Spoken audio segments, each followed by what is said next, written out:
दिल्ली में आज सोने का भाव 74,100 रुपए प्रति 10 ग्राम, चांदी 1,05,000 रुपए प्रति किलो रहा। अंतर्राष्ट्रीय बाजार में डॉलर के गिरने से सोने की कीमतों में हल्का उछाल। ज्वेलर्स का अनुमान अगले सप्ताह और बढ़ सकते हैं दाम। सब्सिडी खत्म होने के बाद घरेलू रसोई गैस की कीमत 1150 पहुंची। लोगों ने महंगाई के खिलाफ सोशल मीडिया पर नाराजगी जताई। सरकार ने राहत की कोई घोषणा नहीं की। CMIE की रिपोर्ट के मुताबिक जुलाई 2025 में भारत की बेरोजगारी दर 8.5% रही। ग्रामीण क्षेत्रों में काम की भारी कमी देखी गई। सरकार ने मिशन स्किल इंडिया 2.0 लॉन्च करने की घोषणा की। UGC ने नई रिसर्च फेलोशिप योजना ज्ञान वृत्ति की घोषणा की। हर वर्ष 10,000 छात्रों को 50,000 रुपए प्रति माह मिलेंगे। देश भर के विश्वविद्यालयों ने फैसले का स्वागत किया। भारत ने अफ्रीकी संघ के साथ व्यापार और रक्षा सहयोग के लिए 3 समझौते किए। विदेश मंत्री S जयशंकर ने कहा, ग्लोबल साउथ की आवाज बन रहा भारत। चीन ने इसे साझेदारी पर नजर रखने की बात कही। उत्तर भारत में लू के कहर के बाद अब मानसून ने दस्तक दी। राजस्थान, यूपी और दिल्ली में भारी बारिश के आसार। IMD ने येलो अलर्ट जारी किया। कई इलाकों में जलजमाव और ट्रैफिक जाम की स्थिति बनी। देश में मलेरिया के मामले फिर बढ़े। जुलाई में 18,000 से अधिक केस रिपोर्ट। स्वास्थ्य मंत्रालय ने सभी राज्यों को एंटी लार्वा ड्राइव तेज करने का निर्देश दिया। विशेष शिविर और फॉगिंग अभियान शुरू किए गए हैं। भोपाल के खानूगांव इलाके में सांप्रदायिक हिंसा, 3 पुलिसकर्मी सहित 17 घायल। 2 समुदायों के बीच पूजा स्थल को लेकर विवाद हुआ था। स्थिति पर काबू करने के लिए RAF तैनात। इंटरनेट सेवाएं बंद।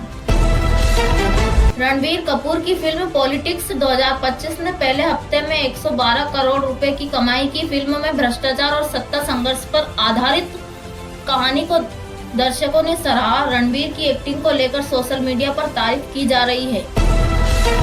सुप्रीम कोर्ट ने वन नेशन वन इलेक्शन मामले में केंद्र से विस्तृत हलफनामा मांगा। जस्टिस नागेश्वर राव की बेंच ने कहा, संविधान के मूल ढांचे पर असर न हो। सरकार ने कहा, हम जल्द रिपोर्ट सौंपेंगे। राहुल गांधी ने कहा, 2025 का मानसून सत्र भी सरकार की नाकामी का आईना। उन्होंने बेरोजगारी, महिला सुरक्षा और महंगाई पर मोदी सरकार को घेरा। संसद में विपक्ष का वॉकआउट जारी। नीतीश कुमार ने कहा, हमारी पार्टी फिर NDA में वापसी नहीं करेगी। जनता दल यूनाइटेड का रुख स्पष्ट करते हुए बीजेपी पर भरोसा तोड़ने का आरोप। राजनीतिक गलियारों में चर्चा गर्म है। शिवराज सिंह चौहान ने भोपाल में कृषि गौरव योजना का शुभारंभ किया। 5 लाख किसानों को सब्सिडी और स्मार्ट कार्ड देने की घोषणा। विपक्ष ने इसे चुनावी गाजर कहा। दिल्ली विधानसभा में शराब नीति पर फिर हंगामा। विपक्ष का वॉकआउट। बीजेपी ने केजरीवाल सरकार पर घोटालेबाजी का आरोप दोहराया। AAP ने CBI की रिपोर्ट को राजनीतिक बताया। ममता बनर्जी ने कहा, मोदी सरकार ने बंगाल के साथ अन्याय किया। उन्होंने केंद्र पर बाढ़ राहत फंड रोके जाने का आरोप लगाया। भाजपा ने इसे पीड़ित काट की राजनीति करार दिया। जम्मू कश्मीर में चुनाव आयोग की टीम दौरे पर पहुंची। परिसीमन रिपोर्ट की समीक्षा की गई। संभावित विधानसभा चुनावों को लेकर तैयारियां तेज। गृह मंत्रालय ने कहा, शांतिपूर्ण चुनाव सुनिश्चित किए जाएंगे। अखिलेश यादव ने लखनऊ में कहा, 2027 में SP सत्ता में लौटेगी। उन्होंने किसानों और युवाओं के मुद्दे को बड़ा चुनावी हथियार बताया। बीजेपी ने बयान को दुराशा बताया। चंद्रशेखर आजाद की भीम आर्मी ने दिल्ली में SC/ST आरक्षण बहाली के लिए रैली निकाली। सरकार से केंद्रीय नौकरियों में बैकलॉग भरने की मांग। पुलिस ने रैली को शांतिपूर्ण बताया। महाराष्ट्र में मराठा आरक्षण पर फिर विवाद। हिंसक प्रदर्शन में 2 बसें जलाई गई।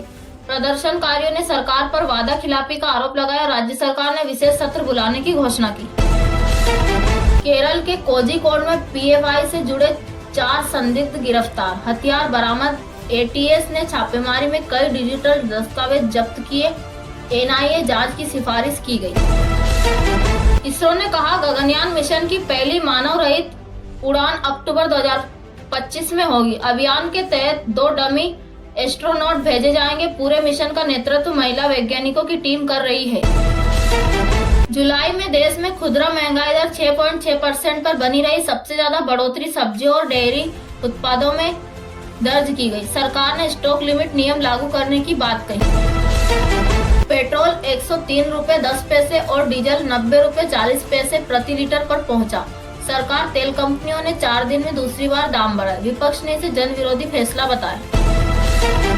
मुंबई एयरपोर्ट पर सुरक्षा जांच के दौरान हाई अलर्ट, एक संदिग्ध पैकेट बरामद। एसजी की टीम मौके पर पहुंची, बाद में वह खाली निकला। हवाई यात्रियों में कुछ समय के लिए अफरा तफरी। पुणे मेट्रो का नया फेज जनता के लिए खोल दिया गया। 6.9 किलोमीटर का रूट अब सीधे स्टेशन से आईटी पार्क तक जुड़ेगा। यात्रियों ने राहत की सांस ली। देश में पहली बार मोबाइल से पासपोर्ट अपॉइंटमेंट बुकिंग सेवा शुरू। MEA ने एम पासपोर्ट ऐप के जरिए फीचर लाइव किया। यूजर्स को अब मिनटों में स्लॉट मिलेगा। आरबीआई ने क्रिप्टो एक्सचेंजों के लिए नए दिशा निर्देश दिए। पंजीकरण और KYC अनिवार्य किया गया। जनवरी 2026 से सख्ती से लागू होंगे नियम। हरियाणा में कृषि विश्वविद्यालय ने जैविक बीज उत्पादन की नई तकनीक विकसित की। कृषि वैज्ञानिकों का दावा, कम लागत में दुगनी उपज संभव। सरकार इसे राज्य भर में लागू करेगी। फ्लिपकार्ट ने स्वतंत्रता दिवस सेल की घोषणा की। 8 अगस्त से शुरू होगी। कपड़ों, मोबाइल और इलेक्ट्रॉनिक्स पर 70% छूट का दावा। अमेजन फिर जल्द अपना ऑफर लाएगा। केंद्रीय खेल मंत्री ने घोषणा की, खेलो इंडिया यूथ गेम्स अब हर राज्य में आयोजित होंगे। 2026 से 5 राज्यों में रोटेशनल बेसिस पर आयोजन तय। स्पोर्ट बजट में 25% वृद्धि का प्रस्ताव।